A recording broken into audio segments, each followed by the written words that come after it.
Hi friends, வணக்கம். Welcome to ஊர் சமையல். இன்றைக்கி என்ன வீடியோன்னு பார்த்தீங்கன்னா, இன்றைக்கி வந்து ஒரு ரொட்டீன் வீடியோ தான் பார்க்க போகிறீங்க. வாங்க நாம வீடியோக்குள்ளே போகலாம். இன்றைக்கி பார்த்தீங்கன்னா காலையிலேருந்து பிளாக் எடுத்துகிட்ருக்கேன். காலைல பிரேக்ஃபாஸ்ட்டுக்கு என்ன செய்கிறேன்னா, பிள்ளைங்களுக்கு பேன் கேக் தான் ஊற்றிட்டுருக்கேன். பேன் கேக்லாம் முடிச்சுட்டு பார்த்தீங்கன்னா இடையிலே மாவு அரைச்சிட்ருக்கேன் இட்லிக்காக. சரி, இப்போது உளுந்து போட்டு நல்லா அரைச்சிட்ருக்கேன். சரி, நம்ம கிச்சனில் நிற்கும் போதே கொஞ்சமாக வேலையை முடிச்சிடலாம் அப்படின்ட்டு. இப்போ நல்லா மாவு இப்போ சூப்பராக ரெடியாகி வந்துருச்சு. அடுத்ததாக பார்த்திங்கன்னா நான் வந்து அந்த ஸ்மூதி தான் போட போகிறேன். அந்த கிரான்பெரி வச்சு பனானா போட்டு ஸ்மூதி பண்ண போகிறேன். நான் வந்து ஒரு 2 பனானா போல் போடுறேன். அதுக்கப்புறம் பார்த்திங்கன்னா ஒரு அரை கப் அளவுக்கு நான் வந்து கிரான்பெரி நல்லா கழுவி க்ளீன் பண்ணி வச்சுருந்தேன்.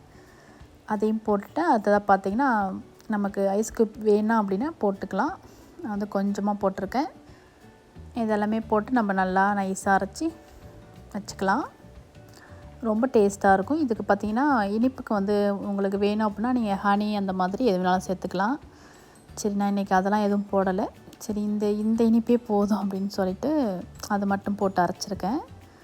நட்ஸு அது மாதிரி எது வேணாலும் போட்டுக்கலாம் இது கூட அரைக்கிறதுக்கு. இப்போ வந்து ஸ்மூதிலாம் முடிச்சிட்டேன். அடுத்ததாக பார்த்திங்கன்னா சாம்பார் தான் வைக்க போகிறேன். நான் வந்து அந்த வெண்டைக்காய் போட்டு சாம்பார் வைக்க போகிறேன். அதுக்கு பார்த்திங்கன்னா ஒரு கப் அளவுக்கு துவரம்பருப்பு எடுத்துக்கிறேன். இதை வந்து நல்லா கழுவி க்ளீன் பண்ணி வச்சுக்க போகிறேன். வச்சுட்டு பார்த்திங்கன்னா நான் வந்து குக்கரில் போட்டு மஞ்சத்தூள் அதெல்லாம் போட்டு நல்லா வேக வச்சுக்க போகிறேன். இப்போ பருப்பை நல்லா கழுவி எடுத்துகிட்டு வந்துட்டேன். அடுத்ததாக வந்து சின்ன குக்கர் வச்சுருக்கேன். அதில் சேர்த்துட்டு நான் வந்து மஞ்சத்தூள் போட்டு ஒரு விசிலுக்கு வந்து நல்லா வேக வச்சுக்க போகிறேன். ஒரு விசிலே பார்த்திங்கன்னா நல்லா வேகிறதுக்கு நல்லா வெந்து நமக்கு கரெக்டாக இருக்கும். அதிகமாக விசில் வச்சுட்டா ரொம்ப குழஞ்சிரும் பருப்பு. அதுக்காக அது நல்லா முழுகிற அளவுக்கு தண்ணி ஊற்றிட்டு நான் நல்லா வேக வச்சுக்க போகிறேன். அடுத்தா பார்த்திங்கன்னா சாம்பாருக்கு வந்து நான் வந்து புளி ஊற வச்சுருக்கேன். ஒரு சின்ன லெமன் சைஸ் அளவுக்கு புளி ஊற வச்சுருக்கேன். சாம்பாருக்கு சைடு என்ன தொட்டுக்குன்னு பார்த்திங்கன்னா நான் வந்து இந்த பரங்கிக்காய் இருக்குல்ல, அதை தான் பொரியல் மாதிரி செய்ய போகிறேன். நல்லா காரம்லாம் போட்டு மிளகாத்தூள்லாம் போட்டு செய்வாங்களோ அது மாதிரி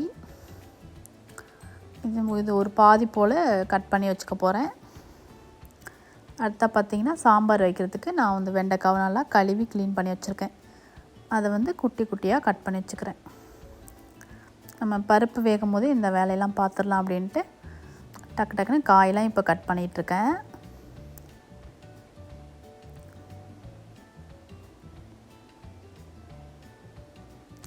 வெண்டைக்காய் சாம்பார் பார்த்திங்கன்னா ரொம்ப டேஸ்ட்டாக இருக்கும். அந்த நம்ம புளிக்குழம்பு சாப்பிடுவோம்ல, வெண்டைக்காய் புளிக்குழம்பு, அந்த மாதிரி ஒரு டேஸ்ட்டில் சூப்பராக இருக்கும். சாம்பார் கூட வெண்டைக்காய் சாம்பார் வச்சிங்கன்னா ரொம்ப நல்லாயிருக்கும்.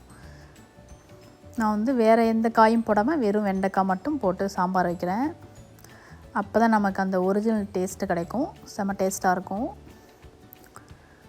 இது எல்லாமே நல்லா கட் பண்ணி குட்டி குட்டியாக வச்சுருக்கேன். இப்போது அடுத்தா பார்த்திங்கன்னா இப்போ சாம்பார் நம்ம தாளிச்சிக்கலாம். அதுக்கு பார்த்திங்கன்னா அடுப்பில் ஒரு பாத்திரம் வச்சுருக்கேன். கொஞ்சமாக பார்த்திங்கன்னா எண்ணெய் ஊற்றிருக்கேன். கடுகு, ஜீரகம், வெந்தயம் கொஞ்சம், இது எல்லாமே ஒரு 1/4 ஸ்பூன் போல் போட்டிருக்கேன். கொஞ்சமாக கூட நான் பெருங்காயமும் போட்டிருக்கேன். நல்லா பொரிஞ்சோன்னு பார்த்திங்கன்னா கருவேப்பிலை, அடுத்தா வந்து ஒரு பாதி வெங்காயம் நீல வாக்கில் கட் பண்ணி வச்சுருந்தேன். அதையும் போட்டுட்டு நம்ம நல்லா கொஞ்சம் நேரம் போல் நல்லா வதக்கி விட்டுக்கலாம்.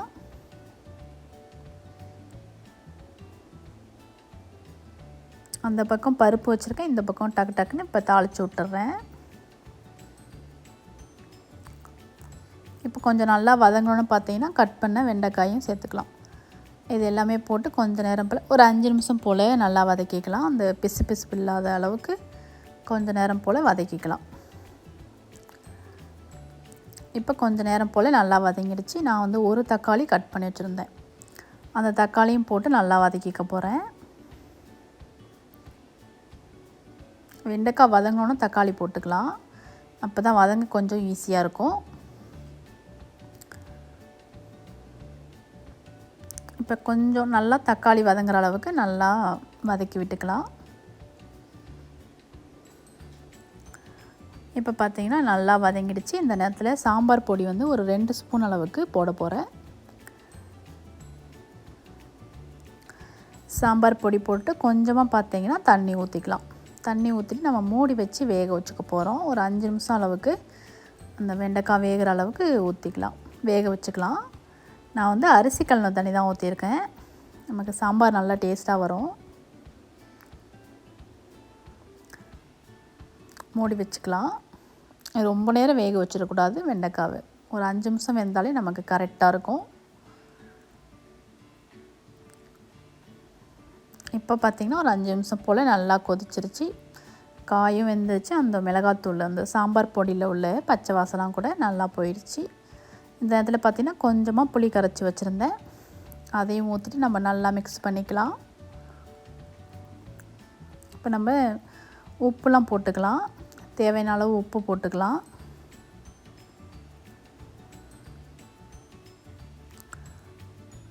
இப்போ நல்லா ஒரு கொதி போல் நல்லா கொதிக்க வச்சுக்கலாம்.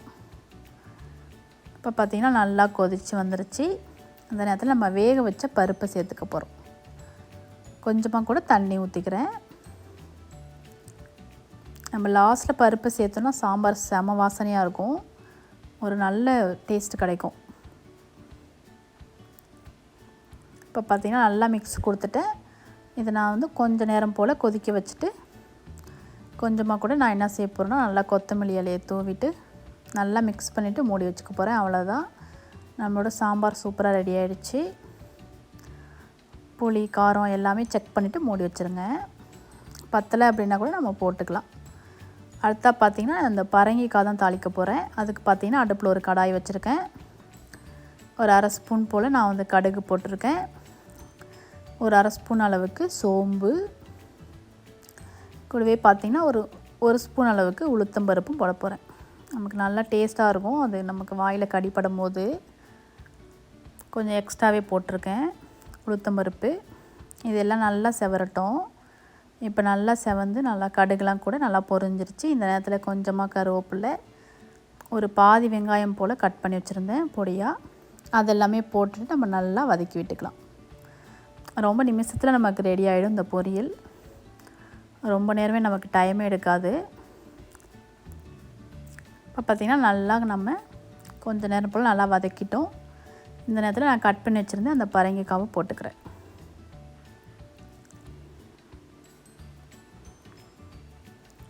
இதுக்கு பார்த்திங்கன்னா ஒரு கொஞ்சமாக தண்ணி ஊற்றிருக்கேன். ஒரு 1/4 டம்ளர் அளவுக்கு நான் அந்த அரிசி கழுவின தண்ணி தான் ஊற்றிருக்கேன்.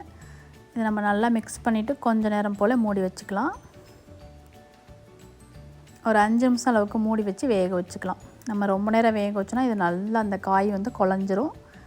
கரெக்டாக ஒரு 5 நிமிஷத்துக்கு மூடி வச்சு வேக வச்சுக்கலாம். இப்போ பார்த்திங்கன்னா ஒரு 5 நிமிஷம் போல் நல்லா ஒரு 3/4 வேக்காடு நல்லா வெந்துருச்சு. இந்த நேரத்தில் நம்ம நல்லா மிக்ஸ் பண்ணி விட்டுட்டு இப்போ காரத்துக்கு ஏற்ற மாதிரி மிளகாத்தூள், அதுக்கப்புறம் மஞ்சத்தூள், தேவையான அளவு உப்பு போட போகிறோம். நீங்கள் உங்களுக்கு மிளகாத்தூள் வேண்டாம் அப்படின்னா நீங்கள் அந்த மிளகாய் கிள்ளி கூட போட்டு தாளிச்சிக்கலாம். அது ரொம்ப இந்த காய் இனிப்பாக இருக்கும்ல, அதனால நான் வந்து மிளகாத்தூள் போடுறேன். கொஞ்சம் பேலன்ஸ் ஆகி நல்லாயிருக்கும் நமக்கு சாம்பாருக்கு தொட்டுக்கிறதுக்கு. அதுக்காக நான் மிளகாத்தூள் போடுறேன். இப்போ மிளகாத்தூள், மஞ்சத்தூள், உப்பு எல்லாமே போட்டுட்டு நல்லா மிக்ஸ் பண்ணிக்கலாம். இதுக்கப்புறம் நம்ம மூடி வச்சு வேக வைக்க வேண்டாம், ஓப்பன் பண்ணி வச்சே வேக வச்சுக்கலாம். இப்போ கொஞ்சம் நேரம் போல் நல்லா அந்த மிளகாத்தூள் பச்சை வாசலாம் போனதுக்கப்புறம் மேலாப்பில் நான் வந்து கொத்தமல்லி இலை தூவியிருக்கேன். ஒரு 1/4 மூடி போல் தேங்காய் பூ இதெல்லாம் போட்டு நல்லா மிக்ஸ் பண்ணி இறக்கலாம். நம்மளோட சூப்பரான பொரியல் ரெடி ஆகிடுச்சு. செம்ம டேஸ்ட்டாக இருக்கும். கண்டிப்பாக ட்ரை பண்ணி பாருங்கள். நமக்கு ரொம்ப டக்குன்னு நிமிஷத்தில் ரெடி ஆகிடும். நமக்கு ரொம்ப அரைக்கிற வேலை அந்த மாதிரிலாம் இருக்காது. அவ்வளோதான், எங்களோட லஞ்சு செம்மையாக ரெடி ஆகிடுச்சு.